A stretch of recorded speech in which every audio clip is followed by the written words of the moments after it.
Have a lighter discussion. Let's have a lighter discussion, a more lighthearted embellishment, indulgement in fantasy, black faces in fantasy, and all of the above. So,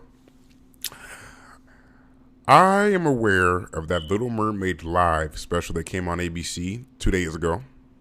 I saw clips of it. I haven't watched the TV channel in quite some time, so I just missed it totally. And I saw that people were pissed off by the way that Flounder looked. Flounder looked like a ghetto Muppet reject from 1995. I think Ali Caravo, the Samoan, the Islander woman who played Little Mermaid, I think she was beautiful. Shout out to Queen Latifah. Queen Latifah always looks bomb as usual, but I didn't get to see her actually perform roles.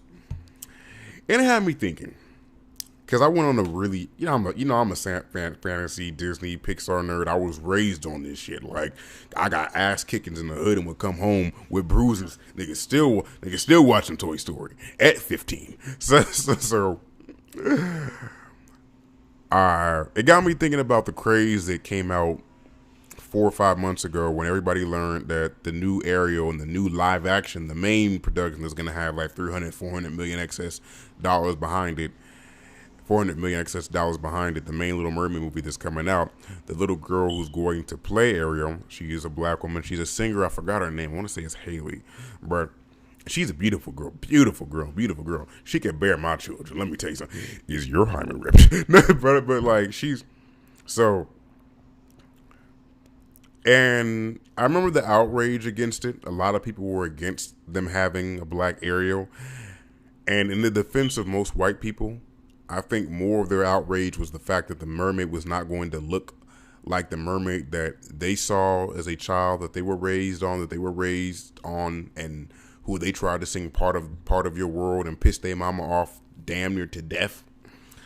That was a misconception. I don't think most people were pissed off that it was black. They were more pissed off that it doesn't look like the character that they grew up with. And at that time, my opinion was, I understand the outrage, but I do want a black Little Mermaid because I wanted a black Disney princess to be a part of a film that not... we have The Princess and the Frog, but we don't really have a black Disney queen or Disney character that knocks shit out the park. I'm talking about there was culture. I don't think Princess and the Frog was culture. Princess and the Frog was maybe like a hot moment because Oprah liked it, and I think Oprah was in it, and you had like a lot of black faces, and it was dope. But like, I don't see a lot of little black 5 and 6 and 7, 8, 9-year-old girls singing the songs from Princess and the Frog. I feel like that shit was like somebody made a really pretty balloon and just let it go. Like, nobody really cares about it anymore. I wanted to have a black princess moment like how we had with Frozen. Do you remember when Frozen came out? Do you remember the craze around Frozen? Do you remember what Frozen did for culture? Frozen, you heard them damn man. Black, white, nigga, or Mexican. If you had a child, a 4-year-old, a 5-year-old, even till now, kids love that. Like, Frozen really, like, impacted culture. Like, I'm talking about impacted culture. Like, impacted. Frozen was the baby shark of 2013, 2014. That was what Frozen was. And I just wanted to have that with a black face. Now, the issue in that is I have lost all and total concrete faith in any live incarnation of a Disney film. I watched Aladdin this year. I watched Lion King this year. And either of those films were just terrible. And objectively speaking, they're not that bad. But just for me personally, I thought these shits was trash. Total waste of $9.95. And, well, $19.02 if you put the two together. But I just was so disappointed. And I don't think this Little Mermaid film is going to be good. And I'm so scared that this film is going to bomb with a beautiful black girl's face attached to it. And this is when I kind of get into my own racial central kind of thing.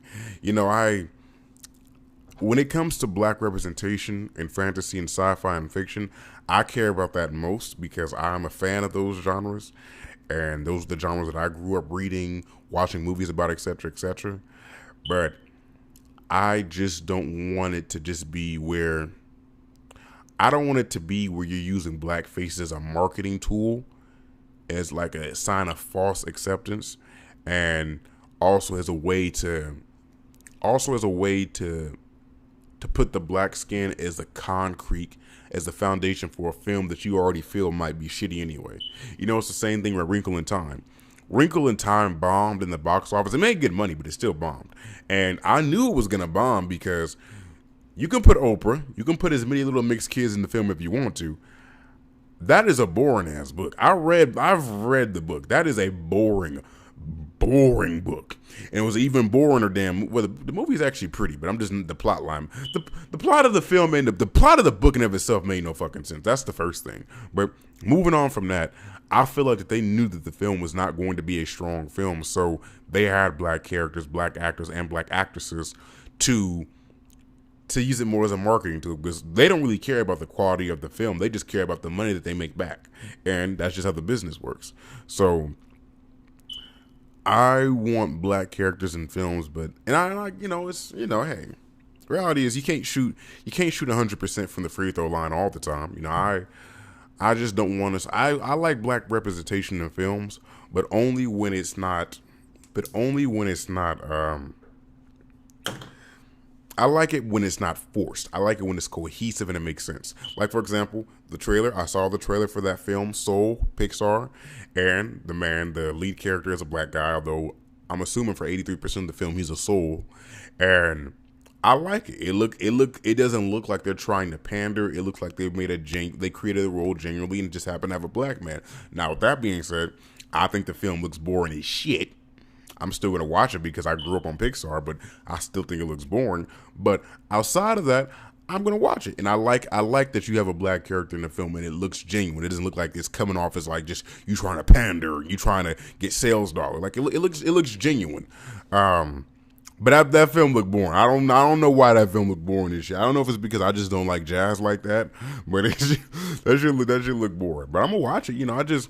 My main thing, and I'm so protective of this. Like, I think black people, we have such a need to be included in the conversation, included in films, that it comes at the risk of cutting off our nose to save our face a little bit, if that makes sense.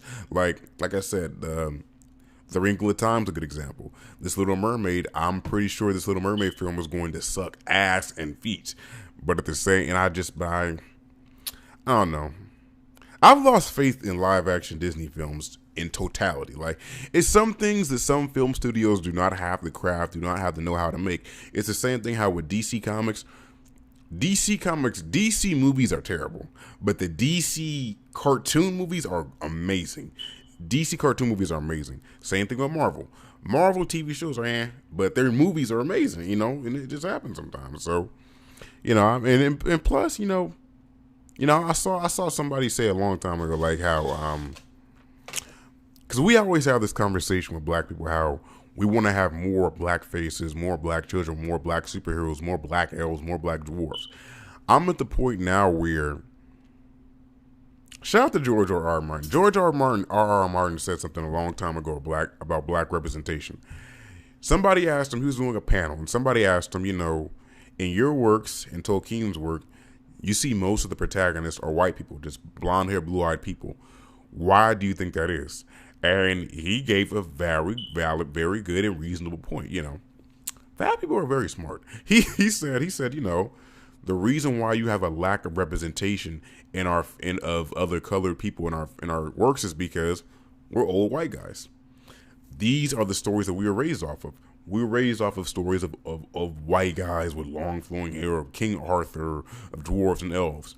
These are the cultures that we were given as a kid. Now, granted, if you have someone who's of a colored background, I don't like that color, but of a browner background, they're going to give stories they're going to give stories with characters who look like them, and that makes sense because I'm a writer. I write, my main thing is to be a podcaster, but I write. And when I write, most of the characters in my story, they look like me. They're black. They're Mexican because I grew up around a lot of Mexicans, or Filipino because I grew up around a lot of Filipinos. Most of my stories are with black faces or with black skin, and that's just because that is my perspective. I'm a person who grew up loving fantasy, grew up loving anime, grew up reading the Silmarillion, grew up reading grew up reading the Harry Potter series, and because of that, I'm also black. So those two things combine, and this is what you get. So it's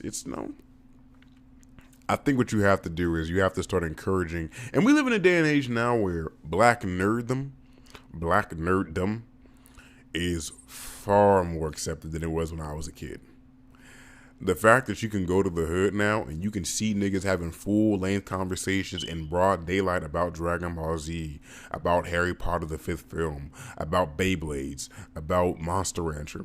That's a beautiful thing, because when I was a kid, you would get your ass whooped for that, just for being different, you know. And it's, hey, the hood is not a friendly place. It is not. It is not. A lot of dark things have happened to me there. But, so, I mean, it's I don't know. I think my overall goal is, in this world, I look at myself as an artist, whether it's in the medium of broadcasting or in the medium of writing or screenplay writing, and I just want to make great art, and I want to just be looked at as an inspiration for people of my own culture, and I want to inspire people from all cultures, from all backgrounds, from all walks of life too. But at the same time, it is a certain amount of equity that I feel in inspiring the kids and the teenagers who are going to look like my kids are going to look like. And it is what it is. I think the main lesson I've learned this year for me personally is these last 2 months is don't ever turn your back on your people, and you're never too big. You're never too big for your people. The thing about black people, bro, is like, and this is why we are so accepting. We are so accepting. We are so accepting. The fact that Kanye West pissed off 83% of black people last year, and then he's all in all of our good graces, my auntie and them talking about this nigga just because he picked up 11 black aunties from a Pentecostal church in Georgia, and this nigga's doing a tour across the world. Like, the fact that is just crazy to me. And like I've said about that in totally. Y'all canceled this man last year because he said some shit that y'all disagreed with, and now he's back in your good graces because he says he's saved and filled with the Holy Ghost now. Y'all are retarded now. And that actually is a good segue. That is the perfect segue for my next topic. Cancel culture. Shout out to Sam Whiteout. Shout out to D-Ray Davis. Or D-Ray, I forgot his last name. I saw the panel that him, two other beautiful black women of color. That was too much. Two beautiful black women of color. I saw the panel that they did talking about cancel culture. And the guy shouted to Sam Whiteout. He said, one of the reasons they're in support of cancel culture. They're in support of it. And he said, one of the reasons that I think people have an issue with cancel culture is because they're scared of some shit that's growing in their own backyard that somebody's going to dig up. And that is true. That is true. First off, and this is my response to cancel culture. Cancel culture is not a new concept. Muhammad Ali was canceled.